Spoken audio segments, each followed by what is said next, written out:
ang pag-sanctification. So, ang naay mga verses din ni nga ato ang pagbasahon. Kinsayo na diya Proverbs chapter 4 verse 18. And then next is 2 Corinthians chapter 3 verse 18.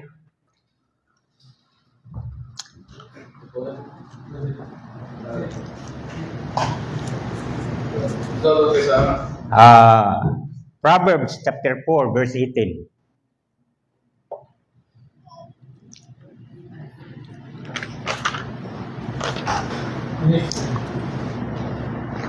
And prepare lang ang sunod is 2 Corinthians chapter 3 verse 18. Proverbs chapter 4 verse 18. But the path of the just is as the shining light that shineth more and more unto the perfect day. So, tungod kay ang ato kad progressive workman unsa man ang nagahatag diha nga asa diha nga word nga makita nato diha sa gibasa nimo Brad John nga nagahatag nga naga-progress.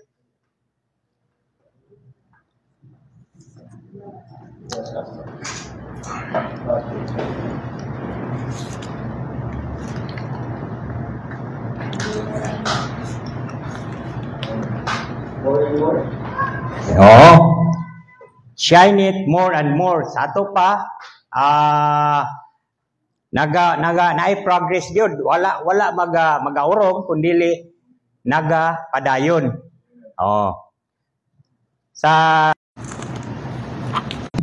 But we all, with open face, beholding as in a glass that the glory of the Lord, are changed into the same image from glory to glory, even as by the Spirit of the Lord. Glory to the Lord. So, unsa may makita nato diha sab nga naga-progress diha sa mga word nga din at ato nga gibasa. Glory to glory. So, atong makita diha nga ang sanctification di ay is naagay pag-uswag, naay pag-irog, wala mag-urong. Kay kini siya naga-change, no? Ingon din sa 2 Corinthians 3, change into the same image from glory to glory. Next is 1 Thessalonians chapter 5 verse 23.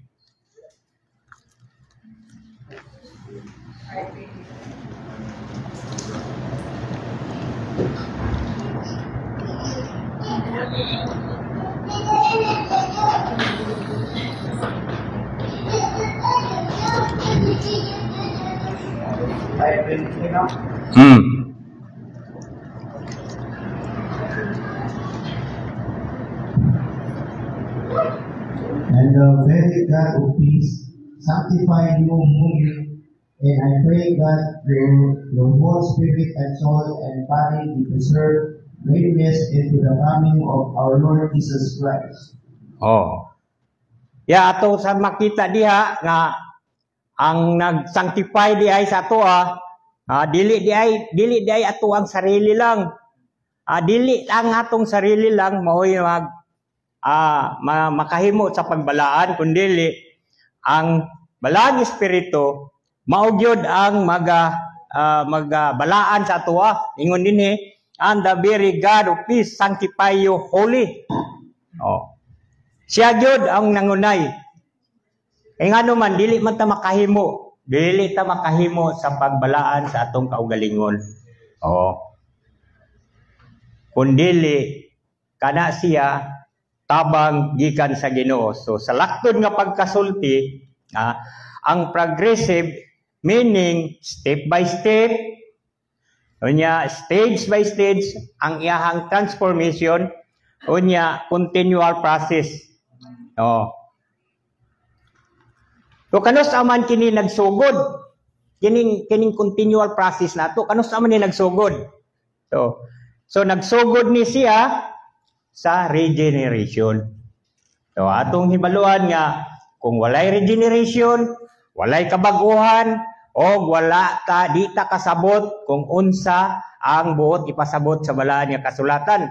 Kay ngano man ang pag-regenerate raman sa ato mao ang insakto nga paagi sa Dios din aron kita makahimo sa pagsabot sa iyahang buot nga ipabuhat sa tuwa. So, na mga verses diri, 1 John chapter 2 verse 29. At 1 John chapter 2 verse 29. First John chapter 2, 29. If ye know that he is righteous, ye know that everyone that doeth righteousness is born of him. Unsa man ang word diha nga atong makita sab nga diin nagasugod yun sa ato ang pag regeneration. Unsang nga word atong makita din sa mao nga atong gibasa.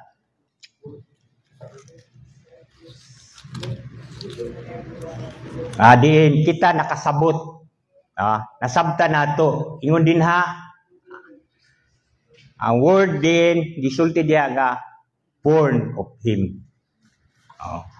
Tungod kay kung wala pa kita mataw diha sa Ginoo, dili ta makahimo sa pag sabot sa mga pulong sa Ginoo. Tanawa ra gud unsay giingon niya sa kaniya. Ngon siya, if you know that he is righteous. So kung kita daw kabalo nga siya righteous, you know that everyone that doeth righteousness is born of him. So, buot ipasabot nga kung dili ka mataw diha sa iya, dili yung ka makahibalo kung unsa ang tinuod nga pagkamatarong. Kung unsa ang insakto nga buhat sa matarong. So, dinhi ato masabtan nga ang regeneration or born again, diha gyud nagsugod ang pag-sanctify sa Ginoo sa ato ang kinabuhi. Napag-isa ka verse, 2 Corinthians 5:17.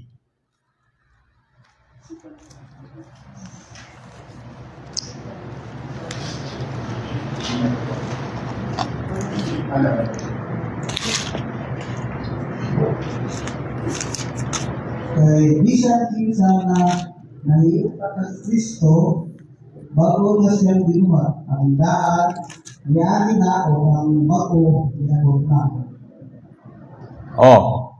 Tanawa, kung naadaw ta sa Ginoo, kini sila mga regenerated person ani. Bagong tao. Kung naata sa Ginoo, sa ato pa ang daan nato nga kinabuhi, katong ato ang old nature, dili na nato to kanang ikinabuhi. Kundili ang bagong natong pagkatao, which is kanang gisanctified na, o nga nagapadayon sa pagbuhat og matarong sumala sa kabubuton sa Ginoo. Yung pa siya dinhi, behold, all things are become new. So kung na-regenerate ka na born again ka na, all things are become new. Ug buot ipasabot na nga kuha na kita sa ato ang righteous living is the proof, no? Righteous living is the proof of being born again, regenerated. Then, asa man ang place of sanctification.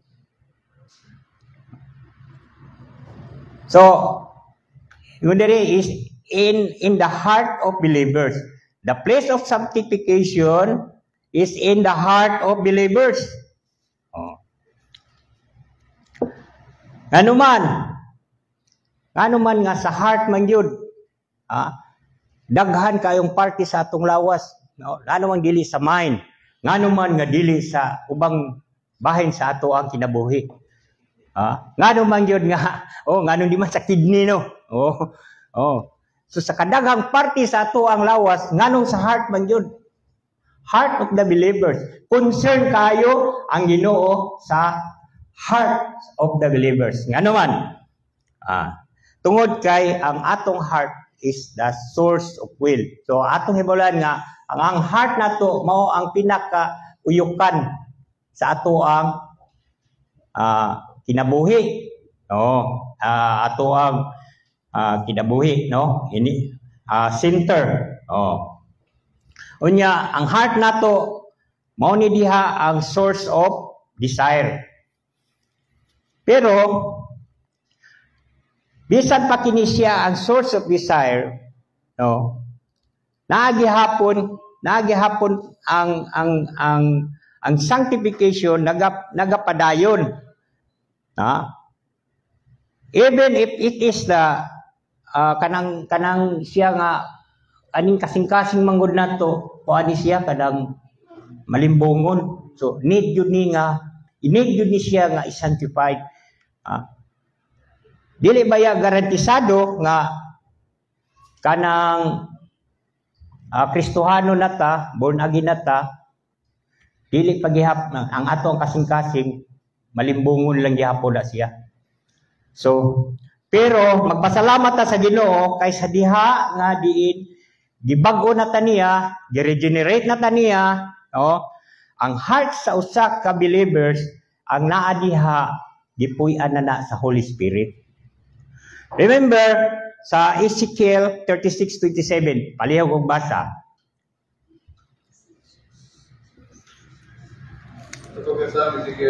Ezekiel 36:27.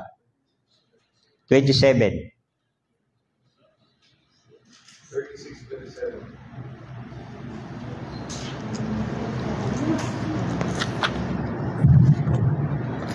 Ezekiel 26:27.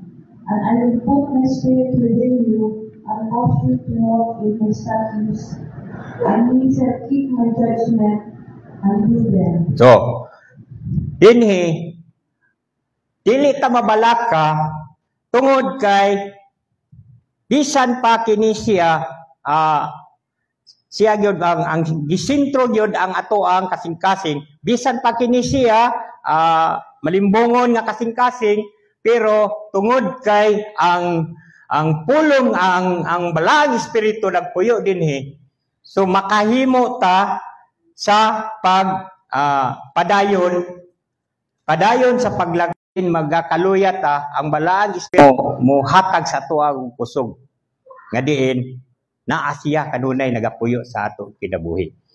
Remember nga ingon siya nga ang espiritu gyud sa Ginoo mag-cause sa ato nga diin mag-cause sa ato aron sa pag-obey, pagtuman sa buot sa kabubuton sa Ginoo sa ato ang kinabuhi.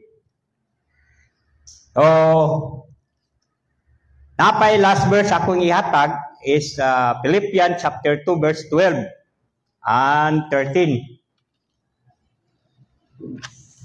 Philippians 2 verse 12 and 13. Wherefore, my beloved, as ye have always obeyed, not as in my presence only, but now much more in my absence, work out your own salvation with fear and trembling.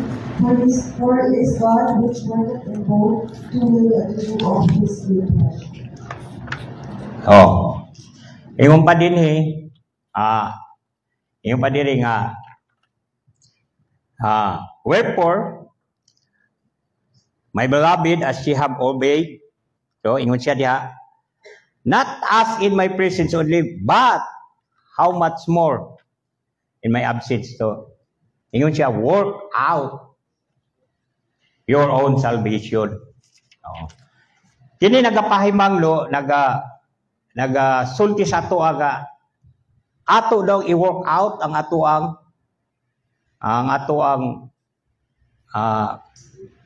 kaluwasan. Atong i-work out ang atong kaluwasan, dili buot ipasabot nga ang atong i-work out nga gusto ta nga maluwas, kundi luwas na ta apan ato lang ni siyang magbuhat kita og matarong. Ang matarong nga atong gibuhat tungod kay kini resulta ni sa kaluwasan nga diin gihimo sa Ginoo. Og atong mahibaluan nga dili kita makahimo sa pagbuhat sa dili kita makahimo nga dili bubuhat og matarong kung kita luwas na. Dili kita pwede nga dili bubuhat og matarong kung kita partakers na ta sa holiness sa Ginoo. Dili kita pwede nga muhunong sa mga buluhaton sa usa ka tinuod nga luwas. Tinuod nga iyaha sa Ginoo. Nganuman, in verse 13, ang tubag ana ang verse 13. For it is God which worketh in you both to will and to do of His good pleasure. Dili na siya ipasabot nga napugos ta, kundili tungod kay gibutan sa Ginoo sa atong kasing-kasing nga kita musunod sa buot nga ipabuhat sa Ginoo. Nganuman, kay ang Espiritu sa Ginoo nga naa sa atong kinabuhi nga kanunay na nga nagahatag sa atong kusog. Subuot ipasabot, ang grasya sa Ginoo maoy nagahatag sa atoa og kinabuhi sa pagsunod sa tanan nga gusto nga ipabuhat sa balag Espiritu sa Ginoo sumala sa iyahang maayong katuyuan sa atong kinabuhi.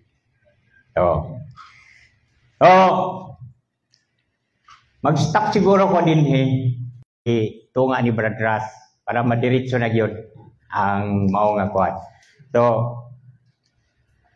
Ako lang ipakuan nga ang kining ato ang kining the heart of a believer is ang kasing-kasing sa usa ka magtotoo is grace work this is the gracious work of God, the Spirit within us. We do not grow in holiness by our own strength. So ato hibaluan nga dili gyud ta mag-grow kung sa ato lang kaugalingon.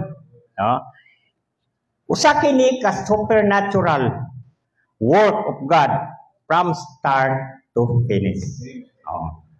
So ang magpadayon ini si Brad Ras.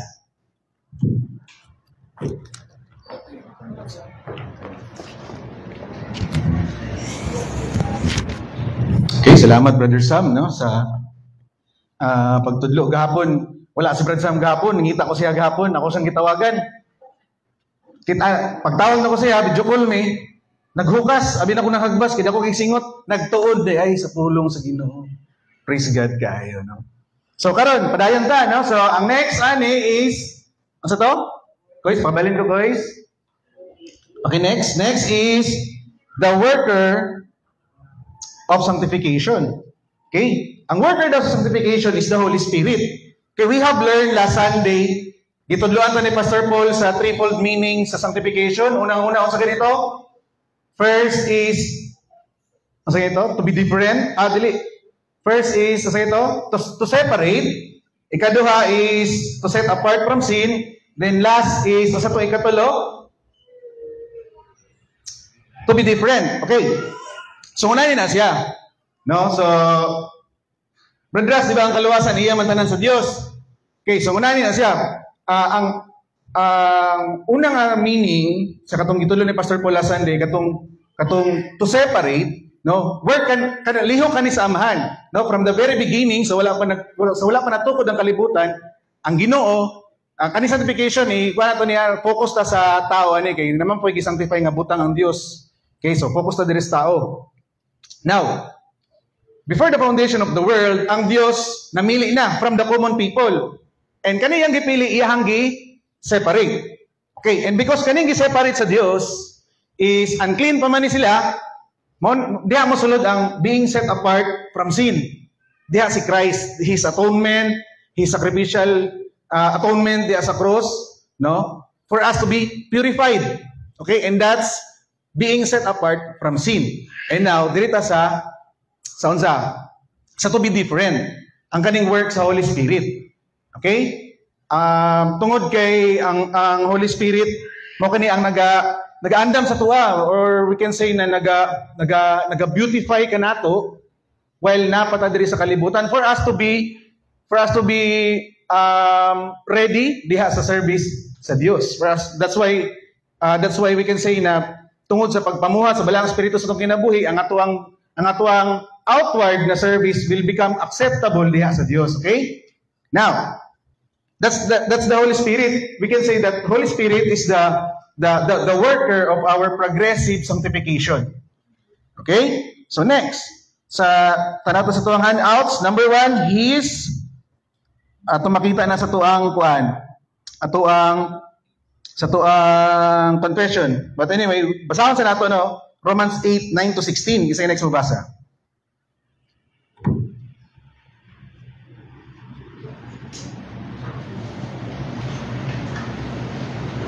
Okay, Romans 8:9-16. Romans 8:9-16.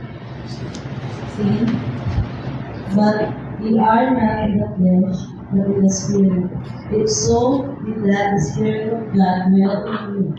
Now, if any man has not the Spirit of Christ, he is not of his.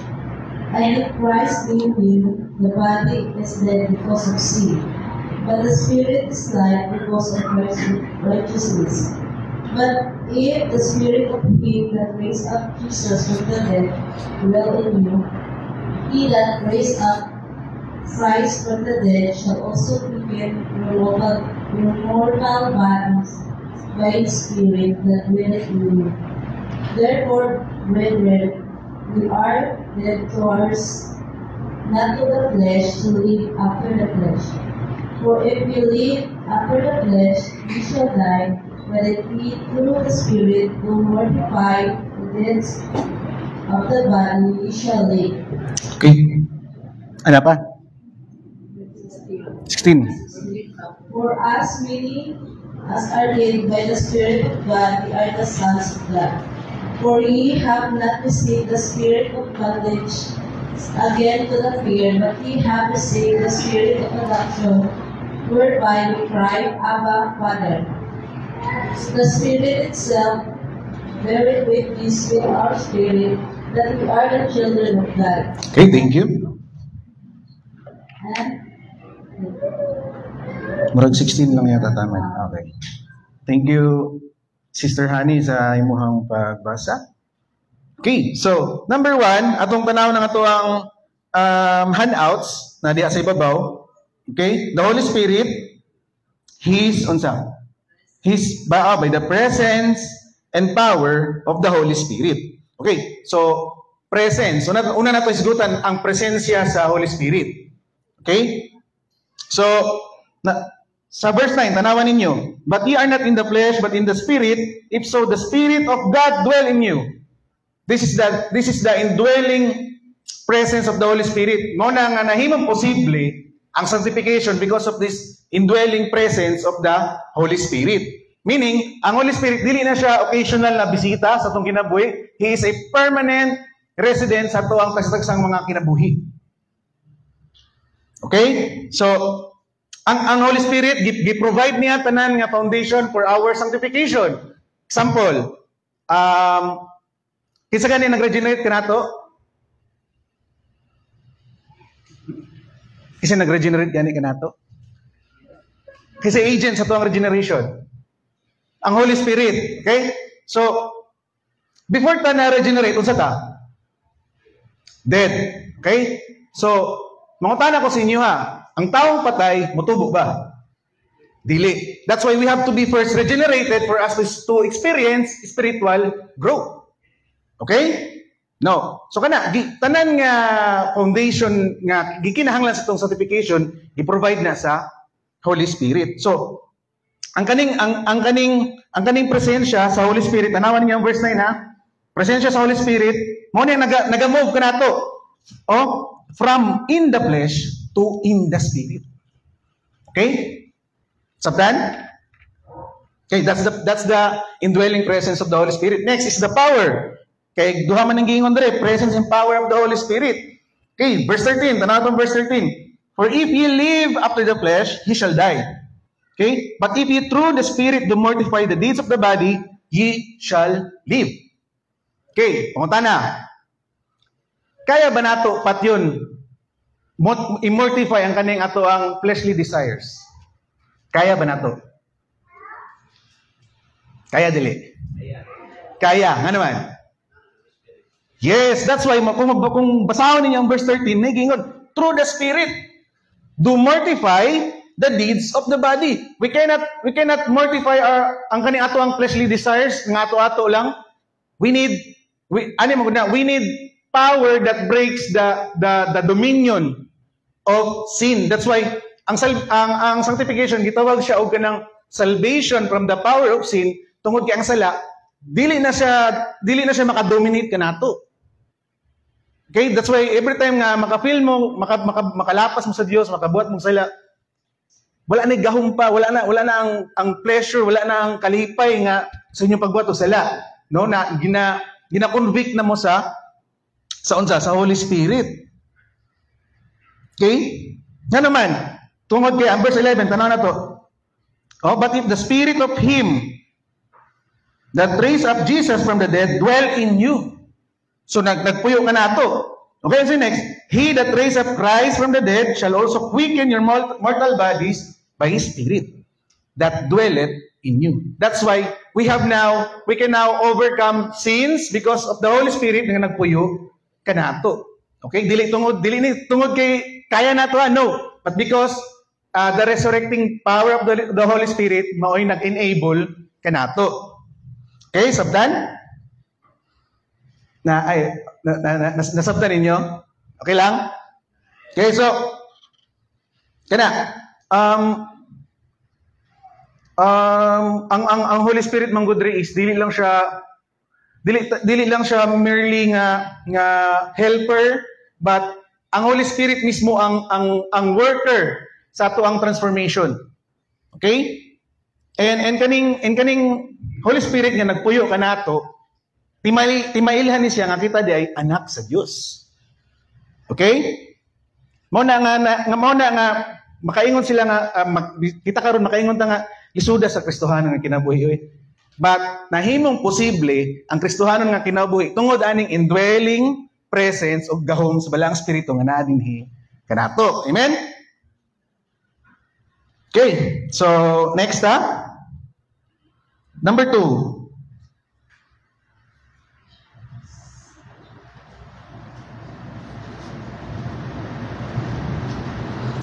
Okay, number 2, Ephesians 1:13. Kisay next mabasa? Ephesians 1:13. In whom we also trusted after that we heard the word of truth, the gospel of your salvation, in whom also after that we believe. We are saved with that Holy Spirit of promise. Okay, thank you. So, atong tanaw na nga to ang confession sa ibabaw. Kung si answer aning number 2. Yes, Holy Spirit, the sealer and comforter. So, His seal and comfort. Now, una sa nato sabton kung unsa ang role sa selyo when it comes to our sanctification. Nay duha ka role ang selyo sa tong sanctification. Unang-una is unsa? Tungod kay giselyohan kita sa Holy Spirit, we are now ang atuang identity diha kay Christ naging solid. Okay? No, na kanang tungod kay kabalo kita nga iya kita sa Dios, we have now the desire, the motivation nga magkinabuhi nga ang tao nga makita sa tuwa, makaingon gyud nga, uy, anak gyud ni siya sa Dios, iya gyud ni siya sa Dios. Di ba? No, so we have now this identity kay Kristo. That's the first role of the seal. Ikaduha nga role sa selyo, security. Okay? Security, nag-provide siya og security kanato. No, kay Okay, because we have this indwelling presence, the resurrecting power of the Holy Spirit din kanato, we are sealed and we are secured. Okay, so mo nang role sa sealyo. That's why we are sealed, for us to be to know our identity, for us to be secured. Okay? Nga kaning salvation nga atong naangkon, this will never fail. Okay? So sa direta sa move ta sa katong answers, there is a number 2. Unsa nga ito? The sealer and comforter. So the seal, Holy Spirit as the seal, no? So gi-reveal sa Ephesians 1:13, okay? Na kaning selyo, meaning na tag-iya kanato that we belong to God, no? God owns us. Okay? And nagahatag siya og security kanato nga mga magtotoo. Okay? And that's why tungod sa selyo, tungod sa assurance, tungod sa security, we are now not dependent sa tuang feelings. Kay namdam ko na igsuon nato. March man siguro to. March ana ko nga, bro, kanang kwan siguro ko, bro, pahulay sa siguro ko sa ministry, bro, mo dry ra man kaayo, bro, murag lain man. Yan, ang ana itong igsuon nga, bro, ayaw tanawa ang kanang tao. Tanawa kung kinsa ang ginalagaran na nga tao. And, na always gina ko na ma-remember, no, nga dili ko dapat magdepende kung sa akong bation, dili ko dapat magdepende sa akong emosyon, because, lagi, we are now have this security na ang atong salvation nga naangkon, dili yun ni mag-fail. And because of the security, we have now this comfort. The Holy Spirit as the comforter. Sige daw, Romans 8:16.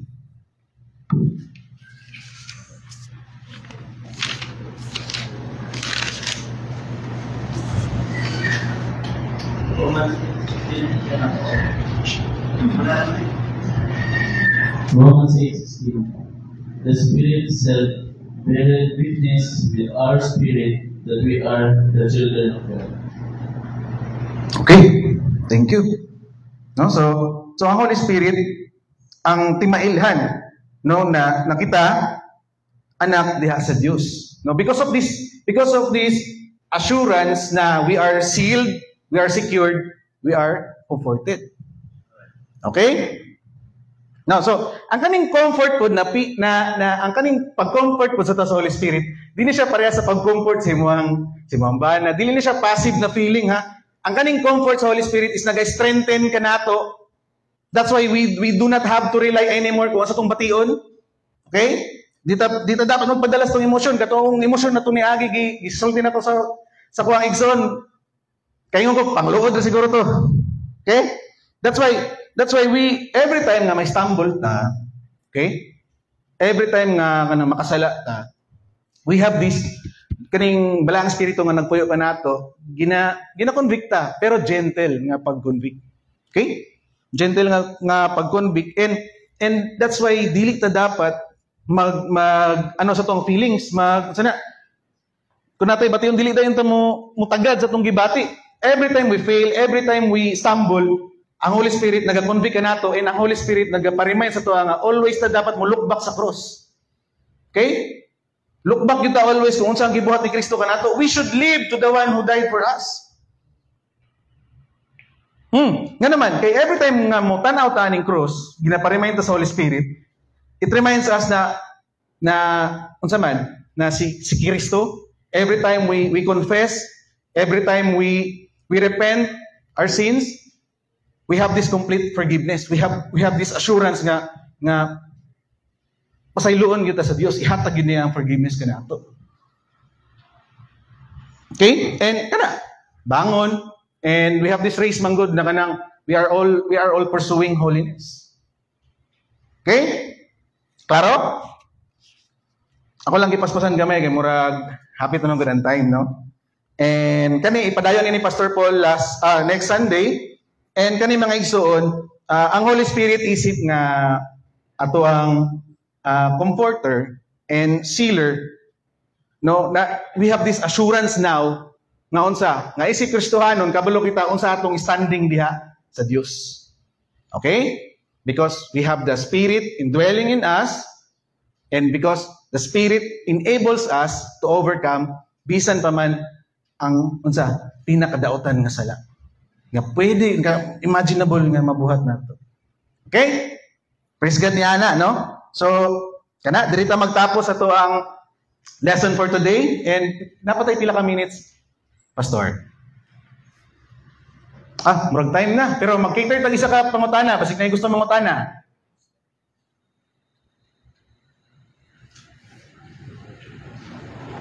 Basig na yung gusto mangutana or na yung gusto mahatag silang support? Si Pastor John. Okay? Perhaps some subject, right? Yes. Kuhan perhaps kini pwede si Kansa pwede ikaw. Okay. For the sake sa ato mga kauban sa church, kini certification para makita mo siya. Kini is this pure works again or 50-50? Ay part ng tao na part ng Ginoo para makita mo ang certification. Kaya dito sa Philippines tumagod, where he started to work out our salvation, which refers to sanctification. And yet, ang Holy Spirit mo agent sa sanctification. And yet, we're provided to work out. So they take 50-50, 50% iya sa tao, 50% iya sa Ginoo, ang atong kaluwasan, which is specifically sanctification. What do you think? Always say, verse of the ikaw, Brad Sam, masing na kayo gusto ihatag. Answer, Brad Sam. Gusto ka maghatag og answer ni mo? Sige. Ikaw sa. Sunod ko. Ako na lang. Okay, sige. Sa Philippians 2:12-13. Okay. Philippians 2:12-13. Okay. Giingon dire, we should work out our salvation with fear and trembling. Okay? So, tungod kay giluwas kita sa Dios, we have this outward dapat nga mga services. But ang pangutana ni Pastor is, iya ba tanan sa Dios or 50-50? No? Pag-abot sa sanctification. Pag-abot sa sanctification, Pastor, base sa verse na mong gihatag, no?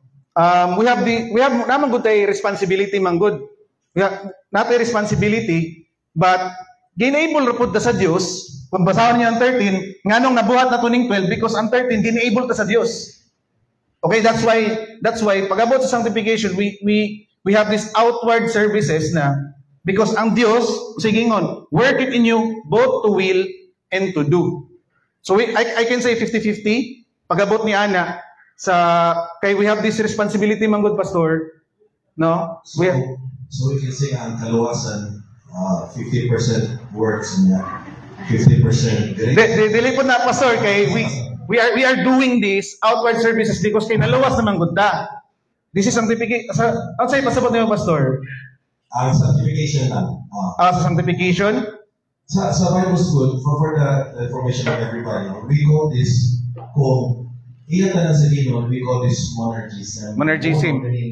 Isa lang yun, ang Ginoo lang yun.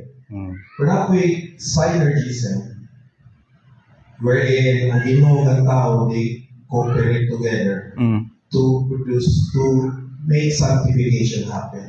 Actually, Brother Ras, it's an issue na hatod karon ginadiscuss na sa mga theologians, sa mga Bible schools. Kung ang sanctification is synergism or monergism, is it all grace and all works again, or does it require cooperation from the believer para mahita po ang sanctification? So it's something that I like to so that everybody benefit from the question. Yeah. Pagkas na po kani mong gi-answer, na po mga theologians nga mo agree po na. Pero na po mga theologian nga di mo agree na kay monergism sila. What you're answering right now is synergism. And both na siya, it's a tension. It's a tension. Wherein, what about election of free will? Yes. Na nag-believe ka sa Ginoo, nag-repent ka sa Ginoo voluntarily and freely. And yet, di predestinate ka before pa na mag-obey ka someday o repent. Yes. And yet, we did it in our own will. Wala tayong force. So, human responsibility and divine sovereignty is a two doctrine na tension, pero they are one. They are in harmony. So, mo po na sa sanctification. Okay. So, na po yung mga group of theologians who will agree with you. Pero na po yung ibang naniniwala. Okay. Pagkabutan na Pastor Manggod kay ang kaning lagi, because we have this salvation, we have to respond. We have to be responsible. Pero when it comes to God's sovereignty, ang take na kuha na is bisan kaning human responsibility under gyapon siya sa God's sovereignty Manggod. So, monergism gyapon, but kay ang Dios man na naga-enable ka nato. si Brother Sam. Ikaw Brother Sam.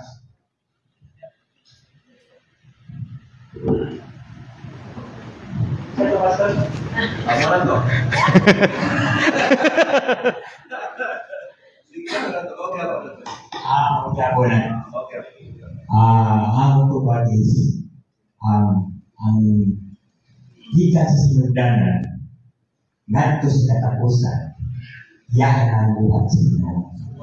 Monergism. Ngano man ini sa Salmo hindi ako galing ginakuha ng kanunan. Salmo 119 verse 9.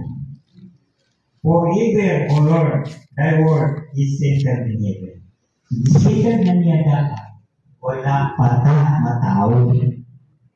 So, what pasabot nga ang tanan, kay sa 13 ng bulingon siya, both to will and to work is good pleasure. So, what tayo atong bahay na to? Pero, tungod kay na-change ang atong heart, willing ka nga musunod. Di ka na nasa pag-regenerate ito. Di mo naman dito na that cause you walk in my statute. Gusto man to, ang spirito sa ilo, which is nasa tuwa. Kinahuyupan sa tuwa, pagkatao, ang kasing-kasing.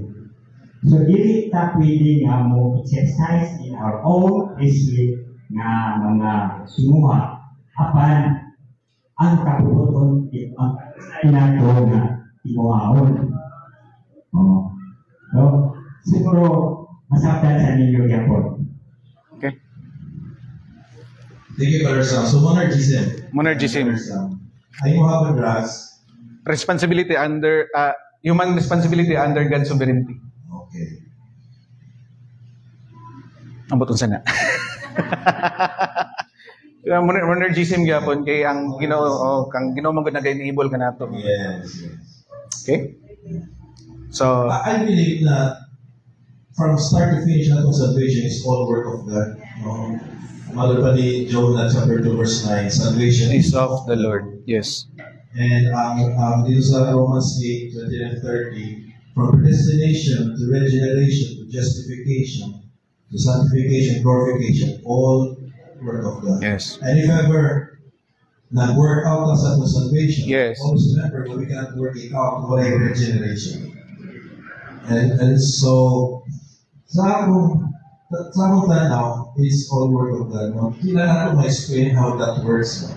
Okay, once we work out ng good, we make a choice. We make a choice to work. In 9 times, hindi na nag-over. 9 times na ako i-email na akong flesh. We're not with times na isunod sa Holy Spirit, but we decided for it. Pero i-enable ka sa Ginoo, to sa verse 30 sa previous, that is God works in you.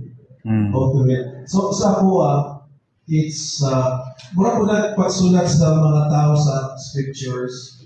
When they wrote the scriptures, they did it in their own will, using their knowledge and experience, writing down. But at the same time, ang Holy Spirit mo yung nag-inspire nila, Nag-supervise sila pagsulat in a way na di sila magkamali, di sila magkamali sa ilang pagsulat. Kaya kung ang tao lang ito nagsulat sa Bible, talagang mali, kaya ang tao di perfect. Pero when the writers wrote the Bible, the scriptures, they were under the supernatural supervision of the Holy Spirit. Inspiration. And so, here is the human writer writing the scripture. Pero wala siya ganang diktahan o ganang di-possess sa Holy Spirit. Pero i-supervise siya kung ano tawag ng inspiration. Inspiration, yes. So that's also a good example ba in sanctification. Pero kung wala po ng Holy Spirit na supervise, hindi ma-perfect ang Bible.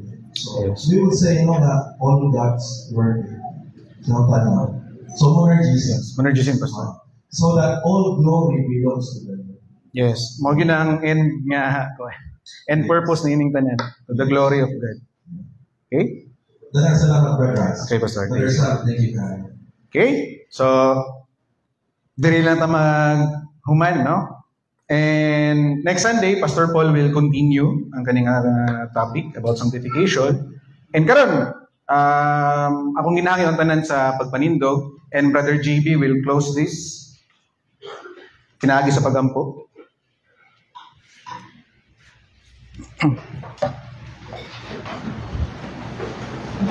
Isabel Heavenly Father, Lord, sa God sa day na ito, kanina sa mga brothers na sa topic kami na ang ipas ko at magagawa na gagawin ito ang pinagis mo po ng Lord, kagalagal sa tahan ng God, in Jesus' name, Amen.